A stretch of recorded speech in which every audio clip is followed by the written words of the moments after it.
브레인 아카데미 첫 회 주제가 건축인 이유가 좀 있을 것 같아요. 건축은 인간이 하는 행동 중에서 제일 많은 돈이 들어가는 일이거든요.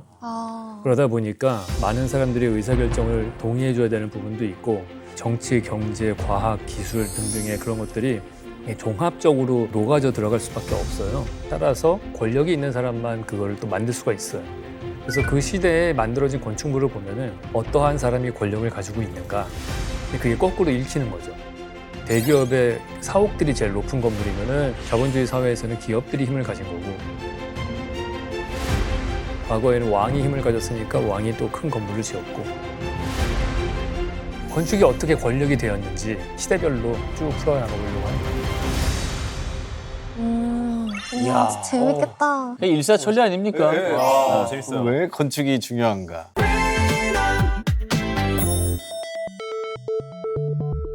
로마를 대표하는 건축물이죠. 아까 되게 여러분들 막 말씀하시는데 많은 좋은 얘기들이 나왔어요. 판테온이 판이 전체를 뜻하는 말이고 띠온이 신전이거든요. 그러니까 그리스어로 띠오가 신이에요. 그래서 모든 신을 위한 신전이라는 그런 의미가 있고요. 해와 달을 숭배했던 게 보편적이잖아요. 저 안에 딱 들어가시게 되면은 고개를 들어서 그걸 쳐다보게 되거든요. 그러니까 해나 달을 보는 것 같은 효과가 생기는 거죠. 그리고 뭐든지 간에 올려다 보면은 경외심이 들거든요. 인간이 주광성 동물이잖아요. 어두운 데 가면은 딱 고개를 들어서 그 빛을 보게 돼 있어요. 그러면서 뭔가 경외심이 드는. 지금도 여러분들이 저보다 낮은 데 앉아 계시니까 저를 올려다 보잖아요. 네. 그러면서 제가 약간 저에 대한 경외심이 조금은 생긴단 말이에요. 그러니까 그런 것들이 여기에 다 적용이 된 것들이에요. 되게 커요. 한 43m? 돔 건축으로 거의 대표적으로 만들어지기 시작한 첫 번째 케이스예요. 평면상으로도 그 원이고요. 단면에도 똑같은 사이즈의 원이 들어가요. 우와, 대박이다.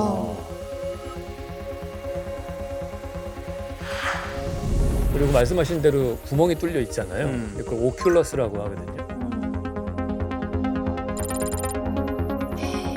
이게 대단한 거가 지붕을 만들면 저 꼭대기가 제일 힘을 많이 받아야 되는 부분이잖아요. 그렇죠. 오히려 그 구멍을 빼놓은 거예요. 로마 시대 이럴 때는 재물 안 바쳤죠? 제사를 당연히 지냈어요. 근데 제사 지내면은 기능적으로 보더라도 여기서 뭔가 태우거나 그러면 연기도 빠질 수 있고 환기구 역할도 하는 그런 것도 하지 않았을까 추측을 할 수 있고, 옛날에 먼저 지어진 게 있어요. AD 한 15년, 17년 이때쯤에 지어졌다가 무너졌어요, 한 번.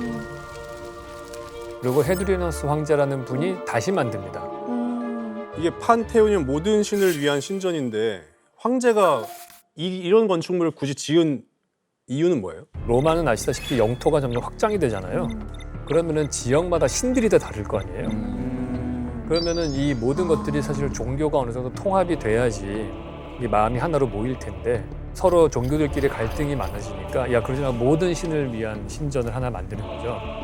어떻게 좀 풀 충전 돼 갑니까? 좀 예열되죠? 요즘 계속 GPT라든가 이런 거에 의존하던 뇌가 자동으로 이제 움직이기 시작한 것 같아요. 뇌에 간만에 좀 피가 도는 느낌. 예. 또 이제 사실 답 맞추는 거는 어려운데 스토리텔링을 들으니까 맞아요. 좀 이해가 잘 되는 느낌? 그러니까. 아, 이래서 이렇게 했구나. 자, 이번에는 그러면 로마 내에 권력이 또 다른 형태로 보여주는 것들도 있거든요. 어? 자, 로마는 다른 도시하고는 다르게 분수가 되게 많잖아요. 로마는 인구가 100만 명 정도 있었거든요. 근데 그 많은 사람들이 먹고 살려면 물이 꼭 필요합니다. 그래서 아퀴덕트라는 수로를 통해서 엄청나게 많은 양의 물을 시내로 계속 공급을 한 거예요.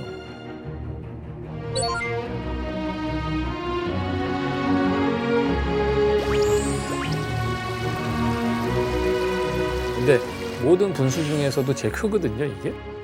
이런 화려한, 그러니까 이거를 만든 사람이 교황이에요.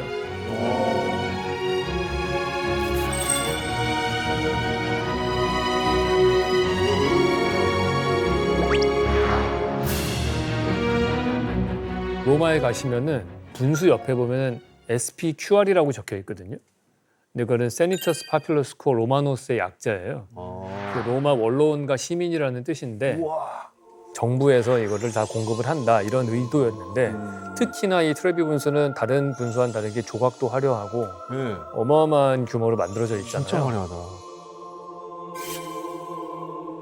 그래서 이게 교황이 만들면서 황제랑 비슷한 급의 권력을 가지는 사람이다.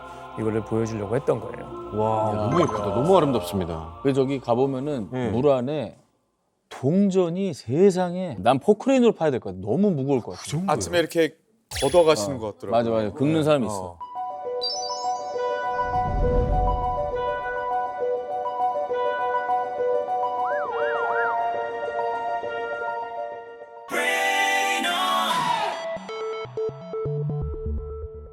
중세 유럽은 이제 권력이 왕에서 교황으로 넘어가는 시기였거든요. 그러다 보니까 우리가 어느 도시를 가든지 제일 높고 큰 건물들은 성당인 경우들이 많아요. 이 시대를 대표하는 대표적인 고딕 양식의 성당이 지금도 파리 한복판에 있습니다. 바로 파리 노트르담 성당인데요.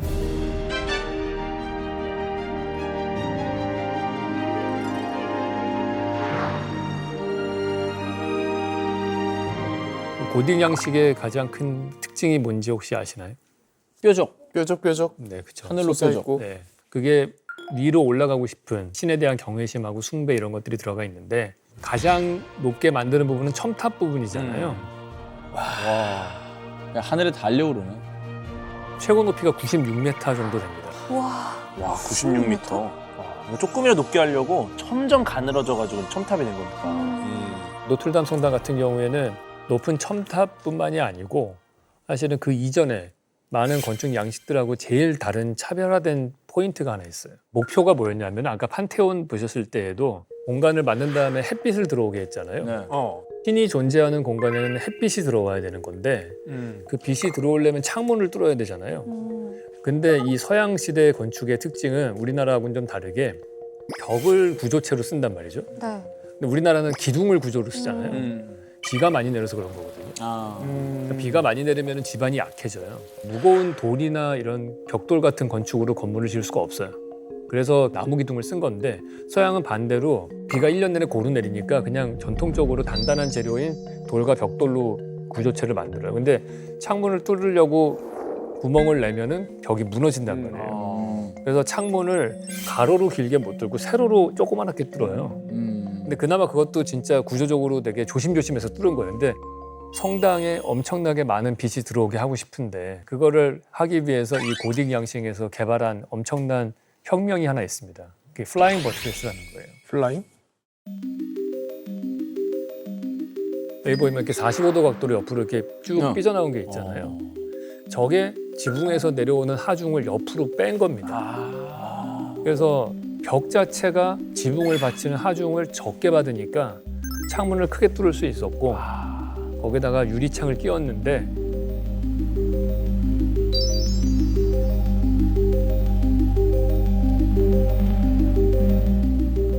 오, 이거는 진짜 너무 아름답다. 창의 그림을 통해서 뭐 전달하고 싶었던 게 있는 거예요? 그렇죠. 왜냐하면 이 당시에 사람들은 글을 못 읽는 사람들이잖아요. 그러니까 문맹이니까 그림으로. 성경의 이야기를 전달을 할 때 그림으로 표현할 수밖에 없는 거죠. 자, 다음 문제 뭔가요? 이번에는 기술의 혁명과 함께 황제의 막강한 권위를 보여주는 그런 건축물에 대해서 소개를 해보려고 합니다. 로마의 심장과도 같은 건축물이에요. 아시겠죠? 로마의 심장. 콜로세움? 콜로세움. 콜로세움. 그렇습니다. 네, 콜로세움입니다. 멋있다. 콜로세움. 지금 한쪽 무너져 있죠. 그렇지. 진짜 멋있긴 하다. 대단하다, 대단해. 여러분 베스파시아누스 황제라고 들어보셨나요? 아니, 처음 들어보는 처음 들어. 단언컨대 처음 들어봅니다. 그렇죠. 네로 황제는 다 들어보셨죠? 네. 최양락 선배님. 그 얘기 나올 줄 알았어. 맞아요. 그분이 되게 유명한 게 그거잖아요. 뭐 로마를 다 불태우고 네. 맞아요. 자기가 막 지 마음대로 다시 재건축하고 뭐 형제도 죽이고 뭐 이런 아주 악명 높은 사람인데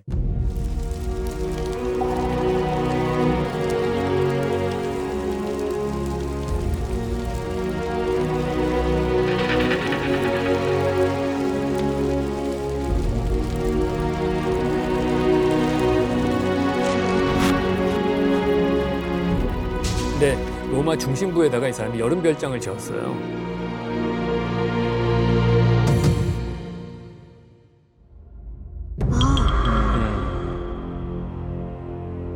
네로 황제가 사망하고 난 다음에 1년 사이에 황제가 3명씩 바뀌고 엄청난 혼란이 있었는데 혼란 끝에 제9대 황제로 추대되신 분이 이분이에요. 베스파시아누스 황제. 나는 그 이전에 있었던 황제들하고 좀 다르다. 당신들을 위한 뭔가를 기여한다. 그래서 이 콜로세움을 지어서 시민들이 놀 수 있는 어떤 엔터테인먼트 센터잖아요. 근데 그걸 그렇죠. 만든 거죠. 이게 이제 네로의 흔적을 지우는 일이다. 이렇게 볼 수도 있는 거예요.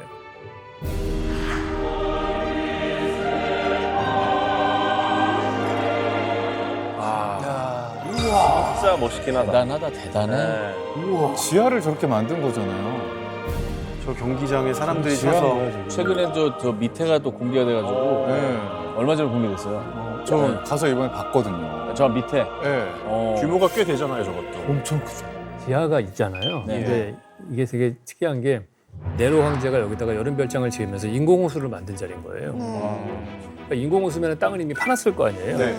물 다 빼고 나면은 땅이 이렇게 움푹 파여진 데도 건물을 지어야 되는 거니까. 네. 그러면은 아래층에다가 저런 시설들을 집어넣고 그다음에 무대 레벨은 그라운드 레벨에 맞춰서 하면 되겠다. 그러니까 사실은 되게 저렇게 합리적이고 네. 문제를 해결하는 걸 통해서 디자인을 하는 되게 좋은 사례라고 볼 수 있어요. 대부분은 메꿔가지고 평평하게 만들 생각을 하는데. 네, 그런 생각을 했을 텐데 네. 그러면서 그전에는 볼 수 없었던 어떤 입체적인 그런 건물이 나오는 거예요. 저 당시에 스포츠였던 거잖아요, 저게. 그렇죠. 그렇죠. 국민 스포츠죠. 그러니까 여기 아시다시피 다 검투사들이 했잖아요. 네. 야구를 보면은 뒤에 뭐 더가웃 있고 그 뒤에 선수 대기실 있고 여러 가지 시설들이 필요하잖아요. 네. 근데 그것들이 다 지하실에 들어가 있는 거예요. 검투사 대기실, 뭐 사자 같은 맹수들이 있는 우리도 있고. 라커룸이네, 라커룸. 그러네, 라크롬이네. 그럼 여기서 물어보고 싶은 게 공식 질문은 아니고 예. 지하에 있던 검투사나 맹수들이 어떻게 경기장으로 올라왔을까요? 문이 열렸던 것 같은데. 그죠? 바닥에 이렇게 문이 꽉 열려서 사선을 타고 올라가는? 언덕길을 올라가는? 엘베가 있는 거 리프트가 아니에요? 있었지 않아요? 응? 리프트. 이렇게 사람이 당겨서 도르래로? 올라오는 거. 응. 제가 알기로도 그 당시 무슨 엘베가 있겠어 하는데 그런 비슷한 장치가 있었던 걸로. 실제로 기계식으로 리프트를 만들었어요. 리프트가 있었어요? 아 정답 외칠 걸. 이렇게 사람 힘으로? 사람이.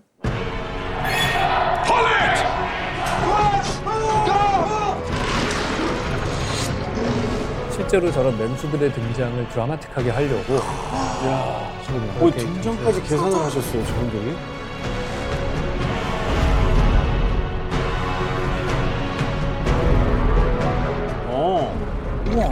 저렇게 올렸대.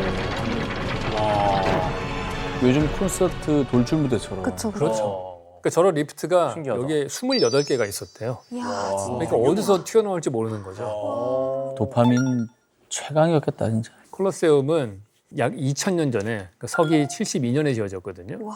베스파시아누스 황제 때부터 건설을 시작했는데 이 놀라운 게 뭐냐면은 아까 제가 피라미드는 20년 넘게 지었다고 했잖아요. 네.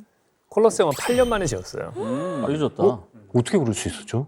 그 비법은 네. 피라미드는 무거운 돌덩어리를 쌓아서 속이 꽉 차 있잖아요. 네.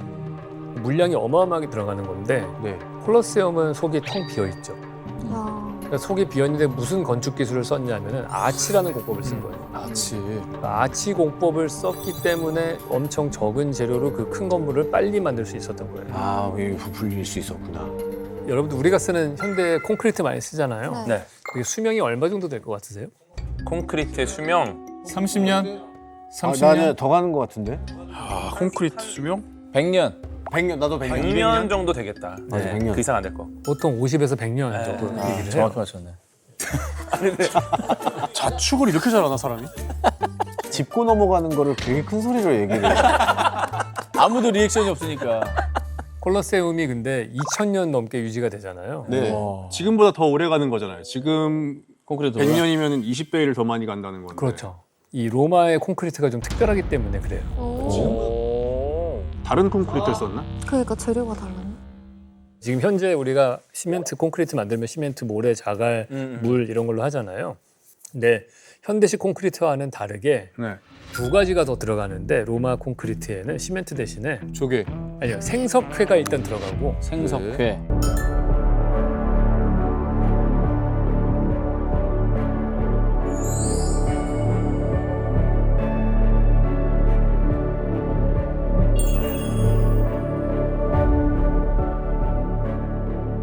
이탈리아는 과거부터 화산 활동이 활발해가지고 화산재를 구하기 쉬웠대요.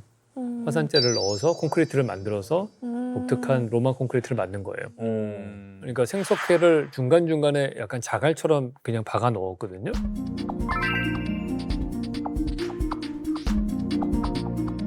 콘크리트가 제일 문제가 되는 게 이게 수축 팽창을 하면서 콘크리트가 약간 금이 가면은 거기 물이 들어가서 얼면은 밀고 하면서 그러면서 더 균열이 가거든요. 그죠, 갈라지죠. 근데 그게 제일 그 콘크리트의 약점인데 그런데 중간에 생석회를 넣으면은 그 갈라진 틈으로 물이 들어가요.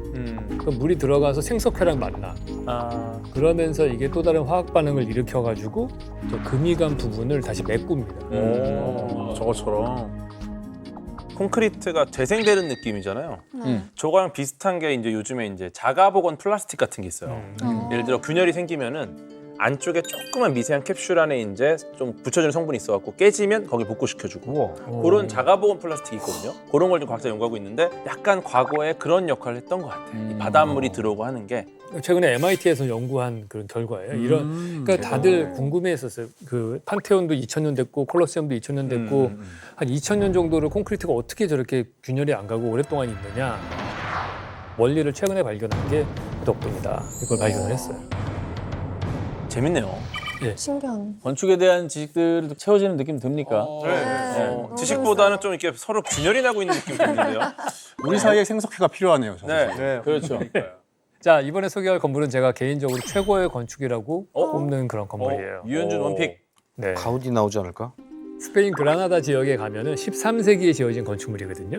이슬람 건축 양식으로 지어졌어요. 혹시 어딘지 아시겠어요? 아니요. 그라나다? 스페인? 그 거기 아니에요? 그 현빈 씨 나온 드라마 나오는 거기? 아람브라? 네, 맞습니다. 이거 점수 인정? 말씀하신 대로 알람블라 궁전입니다.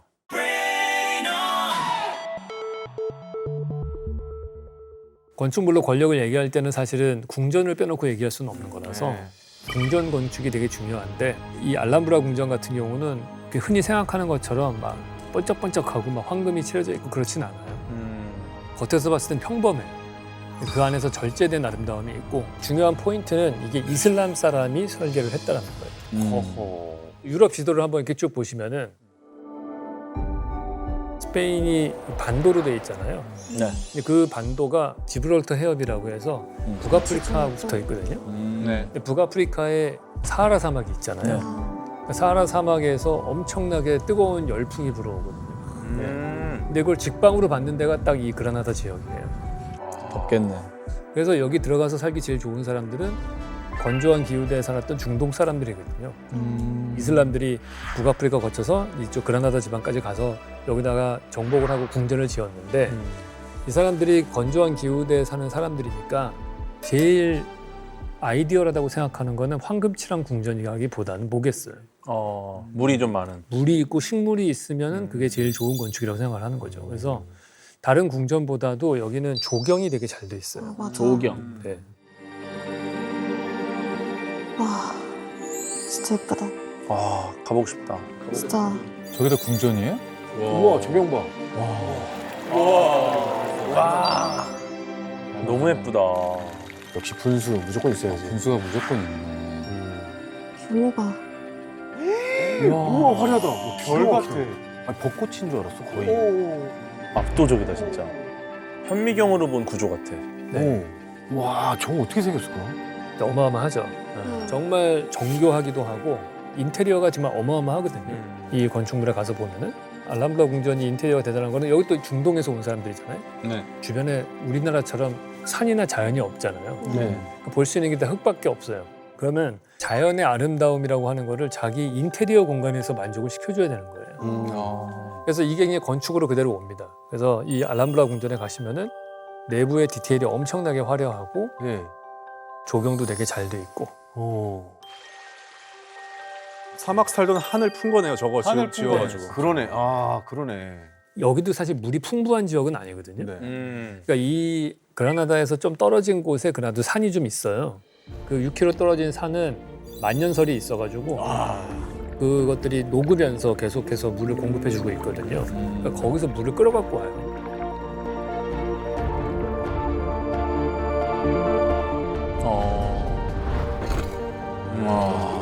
뭐 엄청 멀리서 끌어왔네. 6km. 대단하다. 진짜 과학적이다. 물을 한 번 끌어갖고 오면은 이거를 여러 번 돌리고 재활용을 해서 써야 되는 거예요. 그렇죠. 예를 들어서 위쪽에 분수가 있으면 거기서 흘러내려오면은 그 물을 또 아래쪽 분수에서 쓰고 이 물을 흘러가지고 딴 데로 가면 또 어디서 쓰고 또 어디서 쓰고 이런 식으로 여러 가지 수로를 통해서 이 물의 흐름을 다 디자인을 한 거예요.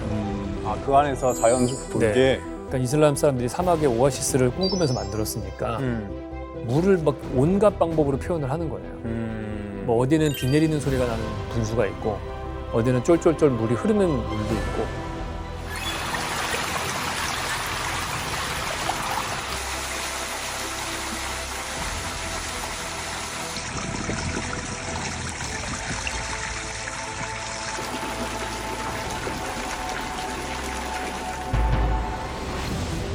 소리가 다 다르잖아요. 정원마다 다른 소리가 나게끔 물을 통해서 소리를 디자인했다고 보시면 돼요. 와 진짜 혀를 내두르겠네 진짜. 그 당시 어떻게 그런 생각을. 물 어마어마한 떨어지는 소리까지 지금으로 따지면 ASMR 아닙니까? 그렇죠, 그렇죠. 그걸 저기다 구현을 한 거예요. 중정에 설치된 이런 분수들이 장식 넘어서 네. 또 다른 목적도 있거든요. 자, 실용적인 기능을 하는 건데 냉매가 있으면은 그거를 기화시켰다가 액화시켰다가 하면서 그 원리를 궤도님께서 자세히 설명해 주시죠. 네, 일단은 물이 뿌려지면은 물이 증발하면서 기화열을 이제 흡수해. 가져가는 거죠. 그러면 이제 얘가 액체에서 기체가 기화되는 과정에서 에너지를 흡수해서 나가니까 그만큼 온도가 떨어지는 거고 주변 온도가. 이게 비슷한 게 우리가 그 나무 그늘 들어가면 시원하잖아요. 네. 나뭇잎들에서 이제 그런 물방울들이 나오거든요. 얘네들이 결국 기화열을 또 그 기화되면서 에너지를 뺏어가기 때문에 그러니까 우리가 옛날 마당에다 물 뿌리고 했던 게 다 그거네요. 다 조상의 그렇죠. 지혜가. 네. 하긴 저긴 건조하니까 저 사막 바로 위. 그러니까 그게 엄청 효과적일 것 같은데요? 그럴 것 같아요. 야, 이걸 맞췄네. 공대 오빠. 진짜. 공대영. 이 알람블라에 가시면 꼭 봐야 되는 거가 궁전 내부에 있는 정원인데 그 중에서 진짜 유명한 데가 하나 있어요. 뭐야?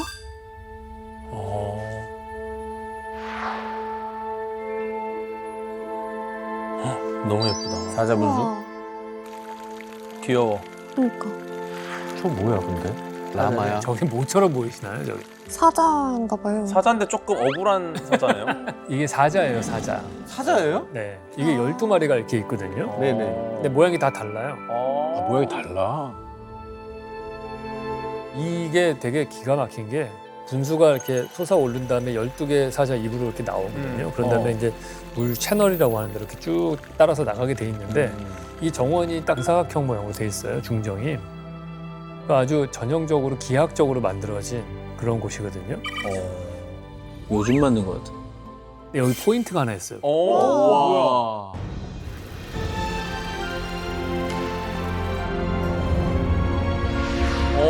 와. 아, 소용돌이 구멍이 뚫려 있네. 너무 신기하다. 높이가 다르죠.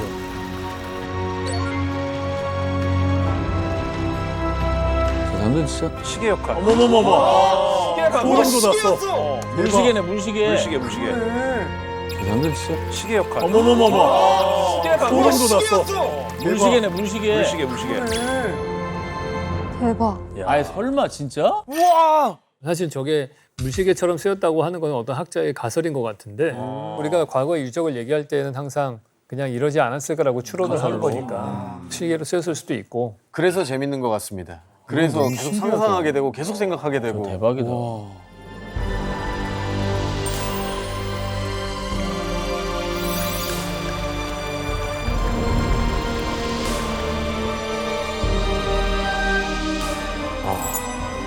자, 그러면 이번에는 새로운 권력의 시대를 연 상징적인 구조물에 대한 이야기를 좀 나눠보도록 할게요. 네. 더 이상 왕이나 교황이 최고의 권력자가 아니고 근대로 접어들게 되면은 점점 시민혁명도 일어나고 일반 시민들이 힘을 가지게 되는 그런 시대로 넘어오거든요. 그거를 되게 상징적으로 보여주는 건축물이 지금 보여드릴 건물입니다. 뭘까? 에펠탑입니다.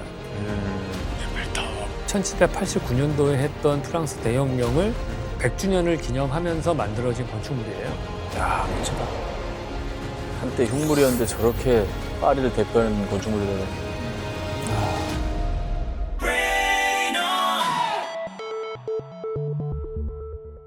세계 박람회가 열렸거든요. 엑스포라고 하는 그 세계 박람회가 제 1회는 어디서 열렸냐면 1851년도에 런던에서 열렸어요. 근데 그때 런던에서는 수정궁이라고 하는 어마어마한 유리로. 건축을 합니다. 철하고 유리로만 만들어진 요즘으로 치면 월드 어드벤처 같은 걸 만들어요. 프랑스에서는 자기네들도 뭔가를 보여줘야 될 거 아니에요. 경쟁이니까. 야, 우리는 엄청나게 높은 건물을 지어야 된다. 네. 그래서 공모전을 합니다. 근데 에펠탑이 최종 선정된 이 공모전에는 처음부터 특별한 조건이 하나 있었다고 해요. 그게 뭘까요? 특별한 문제예요? 특별한 문제예요? 자, 문제는 아닙니다. 공식 문제는 아니에요. 그냥 던지는 겁니까 가볍게? 네. 선정된 이유. 무게 제한?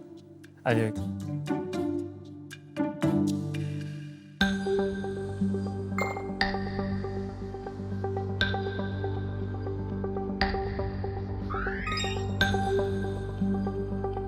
300m 이상의 금속 구조물을 만들어라. 그쵸. 이렇게 하는 300m. 조건이 있었어요.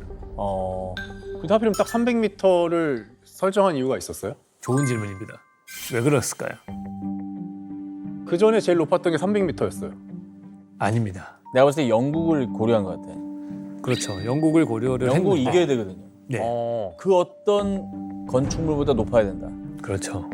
맞죠? 그거는 맞는데 중요한 거는 얼마나 높으냐예요.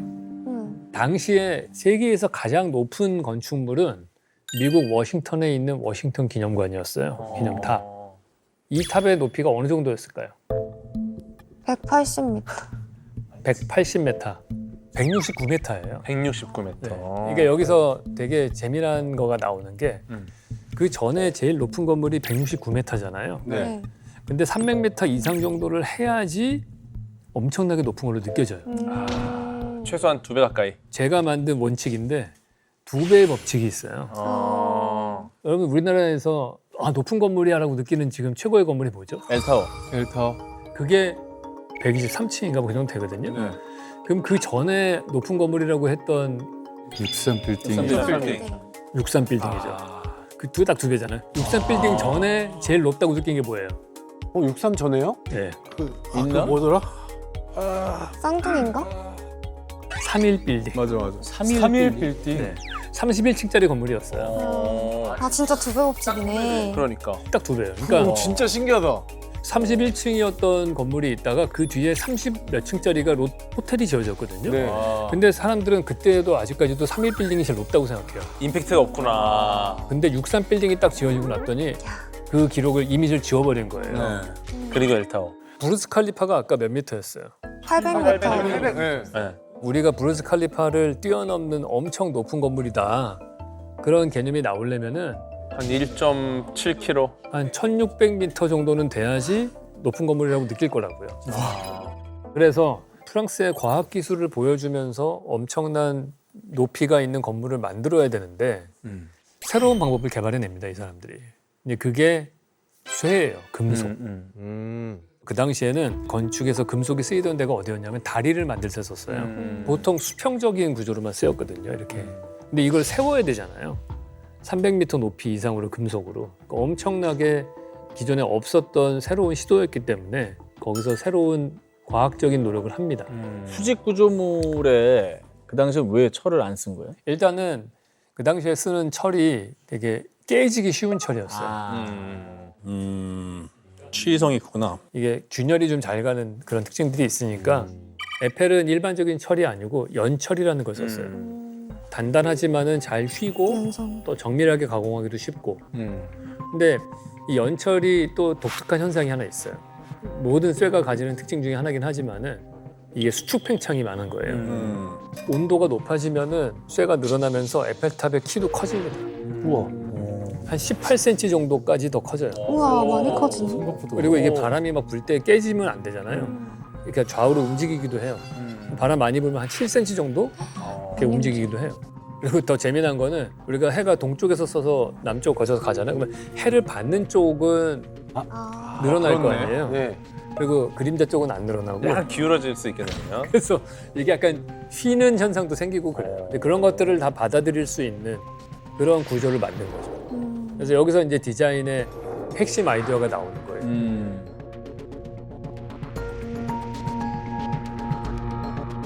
그렇게 해서 만들어진 게 이제 트러스 구조예요. 트러스. 그게 뭐예요? 저런 식으로 삼각형 모양으로만 만든 거예요. 그 삼각형 구조가 이게 찌그러지거나 할 때도 제일 안정적인 구조이기도 하고. 삼각형이 제일 안정적인 게 네. 점 3개가 딱 잡히면은 무조건 평면 하나가 결정돼요. 점 4개일 경우에는 이제 바뀌거든요. 그렇죠. 그래서 저것도 이제 만약에 사각형이나 이러면은 한쪽이 이제 다른 축으로 휠 수가 있죠. 그렇죠. 아, 이렇게. 그리고 에펠탑은 선형으로 된 걸로 만들어져 있잖아요. 그러다 보니까 바람이 그냥 통과하는 거예요. 그래서 바람에 의해서 흔들리는 것도 최소화할 수 있고. 진짜 와 어마어마한 건물이었어.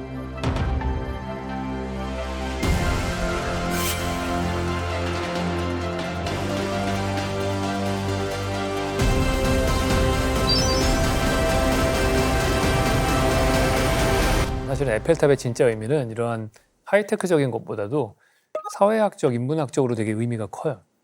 사회학적으로? 그게 뭘까요? 이거는 퀴즈는 아니고 그냥 질문이에요. 퀴즈가 아니라고 해놓고 곁다리 질문을 50개를 하시면 여러분들 얘기를 할 틈을 아니 줘야 될 거 문제은행도 아니야. 아니고 이거 무슨 문제를 인문학적인? 인문학적인요? 아, 약속의 장소? 아닙니다. 그냥 나라별로 막 그 아까 말씀하셨던 그거 아니에요? 세력? 그러니까 제가 아까 말씀드린 것처럼 건축물은 그 사회를 반영한다고 했잖아요. 누가 권력을 가졌는가를 보여주는 거라고 아. 했잖아요. 그러네요. 그래서 대중들한테 약간 그거 아니에요? 브랜드 파워를 보여주는 아니죠. 누가 참 여러분들 답답합니다. 뭡니까? 프랑스의 어떤 나라입니까? 혁명의 대혁명의 나라죠. 계몽주의. 민중이에요. 네. 그러니까 에펠탑. 네. 민중의 힘이에요. 네. 그 얘기 하시고 모르시군요. 알겠습니다. 뭔가 권력의 이동인 것 같은데. 뭐냐 하면 권력의 이동. 에펠탑에 누가 올라갑니까? 민중. 민중들이. 아무나 올라가죠. 그렇죠. 일반 시민들이 다 올라가요. 어. 그렇기 때문에 그 도시에서 제일 높은 데에서 내려다보는 시점을 가지는 사람이 일반 시민이 일반 되는 거예요. 시민이다. 에펠탑은 누구든지 올라갈 수 있어야 되니까 특별하게 그곳에 쉽게 올라갈 수 있는 장치를 넣었어요. 엘리베이터. 그렇습니다. 네. 네. 아. 아 저게 그때 곤돌라 같구나. 당시에 이런 엘리베이터가 5대가 설치가 돼 있었다고 해요. 한 번에 한 65명이 탔고 하루 10시간 정도 운행을 했다고 합니다. 그러니까 최대 4,500명 정도를 계속 올려보낸 거예요. 위로. 에펠탑이 왜 에펠탑인지 다 아시죠? 네. 구스타프 에펠. 네. 에펠이 만들어서. 그렇죠. 에펠이 기획을 했고 이거를 이제 구상을 했던 그 엔지니어들이 또 있을 거 아니에요. 와. 그 중에서 유명하신 분이 모리스 퀘클랭하고 에밀 누기에.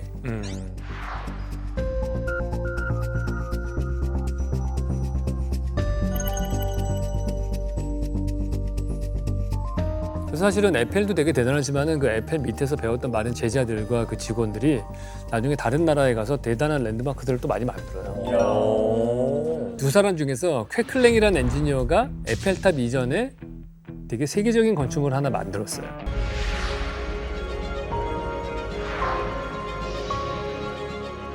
이게 껍데기는 물론 저게 동판인가 저걸로 이렇게 했을 거 아니에요. 네. 근데 안에 스트럭처가 그게 철골 구조로 되어 있는 거거든요. 쇠로.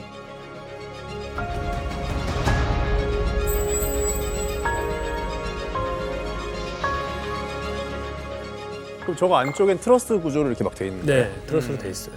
나 근데 너무 충격적이다. 저게 네. 시멘트가 아니었다는 게 너무 시멘트? 네, 저 안에 그 다 차 있을 줄 알았거든요. 그래서 나 이게 썰어서 온 거라고만 들었는데. 맞아. 분해해서 오긴 했지. 응. 그러니까 이거를 프랑스에서 만든 다음에 분해를 해가지고 옮긴 거지. 배를 타고 와서 여기서 다시 조립을 한 거죠. 독립기념.